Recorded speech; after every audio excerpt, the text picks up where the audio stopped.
Assalamualaikum warahmatullahi wabarakatuh. Saya Denskita Maulida dengan NIM 44231736. Saya di sini ingin wawancara pekerjaan yang saya wawancarai. Selamat malam. Selamat malam. Dengan siapa saya berbicara? Perkenalkan, nama saya Nofrizal Damai Pratama, dipanggil Nofri. Saya adalah karyawan BUMN di PT Jasa Raharja. Saat ini saya sedang ada di posisi sebagai staf divisi asuransi kantor pusat PT Jasa Raharja. Oke, saya langsung bilang pertanyaan aja ya. Bapak udah berapa lama bekerja di bidang jasa raja? Lama pengalaman saya sebagai karyawan di PT Jasa Raharja adalah selama 6 tahun 10 bulan.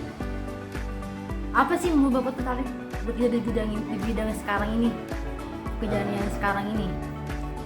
Kenapa saya tertarik di Jasa Raharja? Karena pekerjaannya ini adalah mengenai menolong korban-korban kecelakaan lalu lintas, di mana korban lalu lintas ini setiap harinya terus ada. Karena itu perlu upaya bersama bagaimana supaya kita bisa dapat menolong korban-korban tersebut dengan secara cepat, tepat, dan akurat. Jasa Raharja hadir sebagai representasi dari negara untuk menolong korban-korban kecelakaan lalu lintas. Korban kecelakaan lalu lintas yang dibantu Jasa Raharja adalah kecelakaan yang melibatkan 2 kendaraan atau lebih.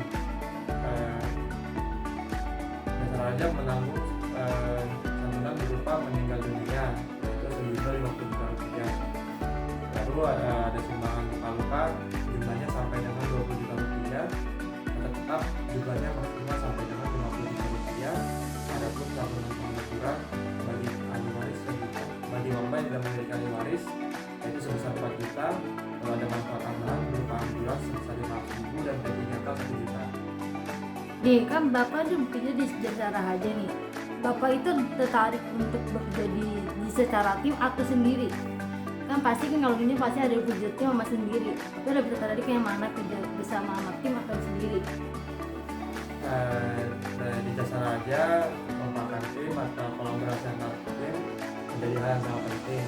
Apabila tadi ditanya apakah lebih suka kerja sebagai seorang individu atau tim, maka sebisa mungkin pekerjaan yang saya lakukan itu melibatkan tim yang saya miliki atau mitra yang saya miliki. Misalnya saja di Samsat, Jasa Raharja adalah salah satu instansi yang ditunjuk oleh negara untuk beroperasi di Samsat. Di Samsat itu ada 3 instansi, ada Jasa Raharja, ada kepolisian, dan ada Bapenda. Dengan kolaborasi yang kita miliki, ya, alhamdulillah sampai hari ini Samsat masih eksis berdiri melayani masyarakat yang ingin membayar pajak kendaraan bermotor. Karena itu bagi Jasa Raharja kolaborasi yang antar lini, antar tim, antar mitra menjadi hal yang sangat penting. Sebelum Bapak bekerja di ini, Bapak pernah nggak berpindah bekerja ini? Biasanya di sekarang Jakarta apa di Jakarta aja? Atau berpindah-pindah? Selama saya menjadi karyawan PT Jasa Raharja, saya telah bekerja di berbagai daerah, antara lain saya pernah ditempatkan di Sulawesi Selatan. Berapa lama itu? Di Sulawesi Selatan selama 4 tahun sebagai petugas administrasi Samsat dan juga staf di perwakilan, yaitu perwakilan Parepare. Oh, abis itu Dipindah pindah ke kantor pusat PT Jasa Raharja. Saat ini saya berada di kantor pusat PT Jasa Raharja sebagai staf divisi asuransi kantor pusat PT Jasa Raharja.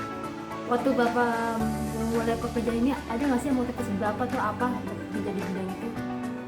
Motivasi saya untuk ketika saya masuk ke PT Jasa Raharja pada saat itu adalah bagaimana saya bisa mengembangkan diri saya menjadi seorang profesional yang handal, yang bisa dipercaya, dan menjadi seorang karyawan yang bisa menjadi teladan bagi teman-teman yang lain. Jadi saya berusaha meningkatkan kemampuan diri saya. Bisa mungkin saya juga membantu tim yang saya miliki Alhamdulillah sampai hari ini saya masih dipercaya sebagai karyawan PT Jasa Raharja. Di waktu ada sih tantangan terbesar apa yang Bapak bekerja di bidang ini, tantangan apa yang bisa Bapak jelaskan kepada kami? Tantangan terbesar yang mungkin Jasa Raharja sedang hadapi adalah terkait digitalisasi. Seperti kita ketahui, digitalisasi pada saat ini menjadi suatu hal yang sangat penting.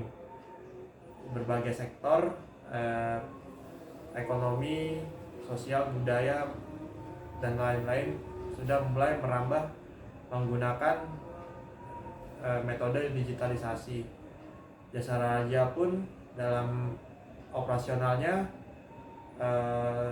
mulai mengembangkan berbagai aplikasi yang sekiranya bisa membantu baik secara internal maupun eksternal, yaitu masyarakat. Bagaimana caranya kita mengembangkan sebuah aplikasi yang bisa memberikan manfaat, memberikan kemudahan, memberikan efisiensi kepada baik insan Jasa Raharja itu sendiri ataupun kepada masyarakat, seperti pengguna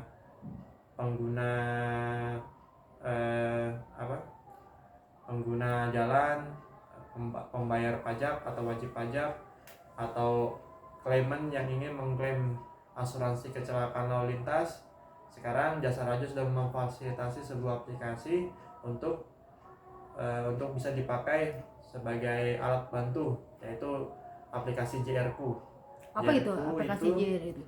JRQ itu adalah aplikasi yang telah dikembangkan oleh tim Jasa Raharja sebagai wadah bagi masyarakat yang ingin, pertama, satu, mengklaim kecelakaan lalu lintas, kedua, ingin mengecek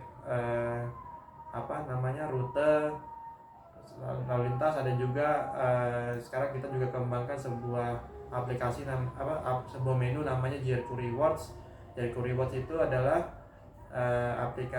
adalah sebuah program bagi wajib pajak yang membayar pajaknya tepat waktu atau mungkin sebelum jatuh tempo. Bisa membayar SIM nggak? Membayar dulu, jangan dipotong dulu. Ya udah. Ya, jatuh tempo, bayar pajak sebelum jatuh tempo, mereka mendapatkan sebuah manfaat tambahan, antara lain sebuah bisa diskon di misalnya di merchant tertentu. Beberapa merchant besar yang sudah bekerja sama dengan Jasa Raharja dan atau tim pembina Samsat itu adalah seperti yang kita tahu ada KFC, ada McDonald dan lain-lain. Dengan membayar pajak tepat waktu ataupun sebelum jatuh tempo, wajib pajak bisa mendapatkan manfaat tambahan berupa diskon dan lain-lain. Untuk lebih jelasnya bisa dicek langsung ke JRQ di menu JRQ Rewards. Cara downloadnya di mana aja, Pak? Untuk Downloadnya mendownload aplikasi ini JRQ bisa melalui Play Store bagi pengguna Android ataupun App Store bagi pengguna iOS. Oke, sebelum saya akhirin wawancara ini, ada sih apa Bapak ingin sampaikan mengenai pekerjaan ini supaya kita bisa tahu nih apa aja yang kita ini. Mungkin pesan-pesan saya terkait dari wawancara ini, sebagai insan Jasa Raharja, saya tidak henti-hentinya ingin menghimbau kepada masyarakat Indonesia, khususnya pengguna jalan yang sedang berlalu lintas, untuk selalu mematuhi aturan lalu lintas yang ada, terus menghargai pengguna jalan yang ada, terus mempersiapkan diri sebelum berkendara agar semua teman-teman yang sedang beraktivitas di jalan raya selamat dan tidak mengalami kecelakaan lalu lintas.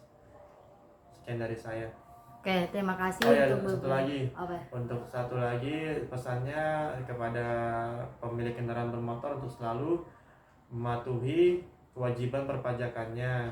Jadi setiap tahun itu bagi pemilik kendaraan bermotor untuk selalu membayar pajaknya tepat waktu. Pembayaran pajak bisa dilakukan di Samsat ataupun melalui aplikasi digital. Salah satu aplikasi digital yang ada yang sekarang ini sedang adalah Signal. Nah, dengan Signal masyarakat bisa membayar pajak, tidak perlu datang ke Samsat. Pajaknya sekarang melalui genggaman HP, bisa ditransaksi melalui HP, dan bukti pembayarannya bisa dikirim langsung ke rumah teman-teman masing-masing. Oke, saya akhirin dengan wawancara ini. Terima kasih Bapak Nafija yang telah berkenan untuk wawancara ini. Sekian, terima kasih.